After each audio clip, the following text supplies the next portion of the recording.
5 ਸਾਲ ਪਹਿਲਾਂ ਬਣਵਾਈ ਸੀ। अच्छा अच्छा हाँ जी, तो वो फिर दोबारा आए हैं, हुन 13 फालियां दी लैन आए हैं। ते ओ हल दी दसो कैसी परफॉर्मेंस ठीक चल रही? वो हल बहुत अच्छी रही, उदू भी ना नाल गारंटी दी थी ओदे नाल, ठीक है ना। अच्छा जी, अस्सलाम वालेकुम। अपना चैनल पीके पर खुशामदीद कहते हैं सब भाइयों को। दोस्तों लाहौर मार्केट में मौजूद हैं जी, रियाज भाई के पास मौजूद हैं जी। ये स्पेशल हल्ले वगैरह तैयार किए इन्होंने, जैसे इनका मतलब छत में इनका नाम है, ये हल वगैरह भी तैयार कर रहे हैं। यहाँ पर भी एक इनका नाम है, ठीक है ना। ये भाई आए हैं ज़िला नारोवाल से, ये स्पेशल हल उन्होंने तैयार करवाई थी, ठीक है। अभी इनसे पूछते हैं कि कहाँ से मतलब देखी है इनकी मशहूरी वगैरह, या कैसे आप आए हैं रियाज भाई के पास, कैसे रब्ता वगैरह हुआ है, मुकम्मल मालूमात लेते हैं। ये जी 11 फाले हल है, वो पिछली जी 13 फाले है। अच्छा जी, अस्सलाम वालेकुम। वालेकुम सलाम भाई की हाल, ठीक ठाक हो? ठीक ठाक, तुसीं सुनाओ। ते भाई ये हल वगैरह लैन आए हो, 11 फाले लैन आए कि 13 फाले तुहाडी है? नहीं यार 13 फाले वाली। 13 फाले? हाँ जी। अच्छा, ते कित्थों वेखी जी मशहूरी, किवें राबता होया रियाज भाई नाल? पहला मैं इत्थों बनवाई ही असीं ना, इन्हां दी 11 फाले वाली बनवाई ही पहले। अच्छा, किन्नी की देर बाद पहला बनाई जी? तकरीबन 5 साल पहला बनवाई ही।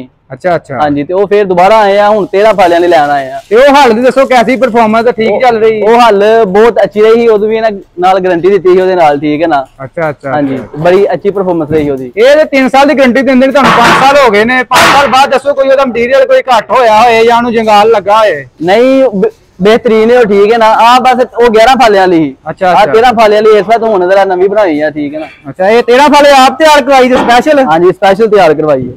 अच्छा अच्छा, वाह जी वाह। ये किहड़े ट्रैक्टर पिछे 4x4 पिछे पाउणी जे? हाँ जी, 4x4 पिछे जी। आहो दूजा ट्रैक्टर तो नहीं इनू खिच सकदा भाई। हाँ जी, वड्डी है ना। वाह, 13 फाले वाली। ते नारवल होर भी छक्का मतलब हल्ला तैयार करदे ने, ਉਹ ਤੁਹਾਡਾ ਕਿਉਂ ਨਹੀਂ ਲਈ ਤੁਹਾਂ? क्योंकि आ पहले बनवाई ओहो जी, ਇਹੋ जी ਉੱਥੇ ਨਹੀਂ ਬਣਦੀ ਇੰਜ ਦੀ ਨਾ ਹੱਲ। अच्छा हाँ जी, ਪਹਿਲਾਂ ਜਿਹੜੀ ਉੱਥੇ ਲਈ ਤੁਹਾਨੂੰ ਦੱਸਿਆ ਪਹਿਲੇ ਕਿ ਬਣਵਾਈ ਇਹਨਾਂ ਕੋਲ ਪਹਿਲਾਂ। अच्छा ठीक है ना। ਤੇ ਇਸ ਵਾਰ ਦੁਬਾਰਾ ਫਿਰ ਇਹਨਾਂ ਦੇ ਕੋਲ ਉੱਥੇ ਸਾਨੂੰ ਨਾਰਵਲ ਇਹੋ ਜੀ ਨਹੀਂ ਲੱਭੀ। हां, ਇੰਜ ਦੀ ਤਿਆਰ ਕਰਕੇ ਨਹੀਂ ਦਿੰਦੇ। अच्छा, ਉਸ ਤੋਂ ਬਾਅਦ ਕਿੰਨੀ ਆਪਣੀ ਹੈ ਜ਼ਮੀਨਦਾਰਾ ਕਿੰਨਾ ਕਰਦੇ ਹੋ? ਜ਼ਿਮੀਦਾਰ ਹੈ ਕੋਈ 10 ਕਿੱਲੇ। अच्छा अच्छा, हाँ जी। ਤੇ ਇਹਦੇ ਲਈ 11 ਫਾਲੇ ਠੀਕ ਨਹੀਂ, 13 ਫਾਲੇ ਏਡੀ ਹੈਵੀ ਤਿਆਰ ਕਰਾਈ। ट्रैक्टर ਸਾਡੇ ਕੋਲ 4x4 ਤੇ ਇਸ ਵਾਰ ਤੋਂ ਨਾਲੇ ਕਿ ਆਹ ਛੇਤੀ ਲਬੇੜਾ ਮੁੱਕ ਜਾਏਗਾ। ਹਾਂ, ਇਹ ਤਿਆਰ ਕਰਵਾਈ ਜੇ? ਆ ਭਾਜੀ 2,20,000 ਦੀ। ਅੱਛਾ, 2,20,000 ਚ ਤਿਆਰ ਕਰਵਾਈ? ਇਹੋ ਜੀ ਭਾਜੀ ਮਾਰਕੀਟ ਦੇ ਵਿੱਚ ਸਾਨੂੰ ਲੱਭਦੀ ਸੀ, 2 ਲੱਖ ਦੀ ਵੀ ਲੱਭਦੀ ਸੀ। ਅੱਛਾ ਅੱਛਾ, ਹਾਂਜੀ, ਆ ਬਿਹਤਰੀਨ ਹੈ ਇਸ ਵਾਰ ਤੋਂ। ਫਿਰ ਜਰਾ ਇਹਦੇ ਆ ਜਿਹੜੇ ਥੱਲੇ ਕੋਲੇ ਨੇ ਇਹ ਸੇਵੇ ਬਣਾਏ ਨੇ, ਇਹ ਚੈੱਕ ਕਰੋ ਨਾ। ਮਾਰਕੀਟਾਂ ਜਿਹੜੀਆਂ ਨੇ ਉਹ ਦੂਸਰੇ ਕੋਲ ਸੇਵੇ ਨਹੀਂ ਹੁੰਦੇ ਤੇ ਟਰੈਕਟਰ ਨੂੰ ਜ਼ੋਰ ਦਿੰਦੇ ਨੇ। ਹਾਂਜੀ, ਇਹ ਚੈੱਕ ਕਰੋ ਨਾ, ਇਹਦੇ ਕੋਲ ਨੇ ਸੇਵੇ, ਟਰੈਕਟਰ ਨੂੰ ਏਡੇ ਮਤਲਬ ਮੁਸ਼ਕਲ ਨਹੀਂ ਦਿੰਦੇ, ਮਤਲਬ ਆਸਾਨੀ ਨਾਲ ਜਿਹੜਾ ਟਰੈਕਟਰ ਖਿੱਚ ਲੈਂਦਾ ਇਹਨੂੰ। ਹਾਂਜੀ ਹਾਂਜੀ, ਠੀਕ ਹੈ ਨਾ। ਇਹੋ ਜਿਹੇ 15 ਫਾਲੇ ਵੀ ਹੋਰ ਖਿੱਚ ਸਕਦਾ ਟਰੈਕਟਰ, ਜਿਹੜਾ ਕੋਲ ਸੇਵੇ ਨੇ ਇਹਦੇ। ਜਿਹਦੇ ਕੋਲ ਆ ਚੈੱਕ ਕਰੋ ਨਾ, ਲੈਵਲ ਤੇ ਹੈ। ਇੱਕ ਦੋ ਪਹਿਲਾਂ ਵੀ ਵੀਡੀਓ ਬਣਵਾਈਆਂ ਨੇ, ਬੰਦਿਆਂ ਦੇ ਰਿਵਿਊ ਲਏ ਨੇ, ਜਿਹੜੇ ਗਾਹਕ ਵਗੈਰਾ ਆਉਂਦੇ ਨੇ ਨਾਲ ਮੁਤਮਿਨ ਨੇ ਅੱਲਾ ਕਹਿ ਕੇ ਤਾਂ ਹੀ ਆਉਂਦਾ ਨਾ ਰਿਆਜ਼ ਭਾਈ को।